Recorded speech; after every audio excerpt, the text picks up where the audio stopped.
મહુવામાં રહેતા યુવાનની બહેન સાથે જબરદસ્ત રીતે સંબંધ બાંધવાને પગલે યુવાન તેમની માતા અને પાડોશી ઉપર હુમલો થયો હતો તેવા મતલબની ફરિયાદ મહુવા પોલીસ સ્ટેશનમાં નોંધાવા પામી છે। મહુવા પોલીસ સ્ટેશનમાં ફરિયાદી ઉદયભાઈ બાબુભાઈ મકવાણા એવા મતલબની ફરિયાદ નોંધાવી હતી કે તેઓ ભગુડા જતા હતા ત્યારે રસ્તામાં કિશને તેને ઊભો રાખીને તેની બહેન બાબતે જબરદસ્તીપૂર્વક સંબંધ બાંધવા અને લગ્નને લઈને ઝઘડો કર્યો હતો। ત્યારબાદ મનસુખ બારૈયા, હિતાબેન, કીર્તિબેન અને જાગુબેનને આવીને ઝઘડો કરી દાતરડા વડે ઈજા પહોંચાડી હતી। આ સમયે ફરિયાદીની માતા અને પાડોશી શખ્સ આવી જતા તેની સાથે પણ ઝઘડો કર્યો હતો। નાવમાં મહિલા અને યુવાનને ઈજા થતા હોસ્પિટલ ખસેડાયા હતા। સમગ્ર ઘટના મહુવા જનતા પ્લોટ વિસ્તારમાં બનવા પામી હતી।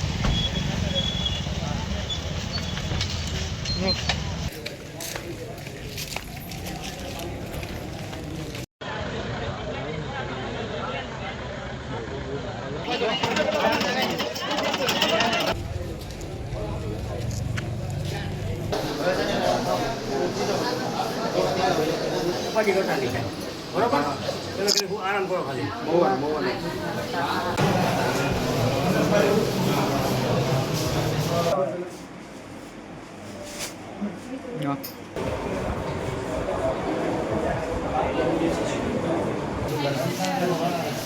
રાજુભાઈ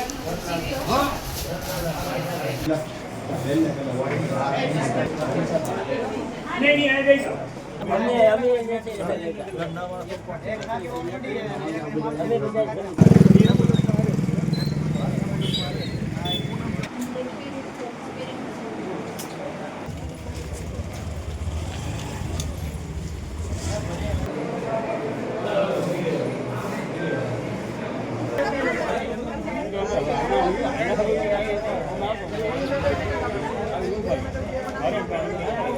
આ લોકો આવી દાદાને પછાડી દીધા માને પછાડી કાઢી દીધા।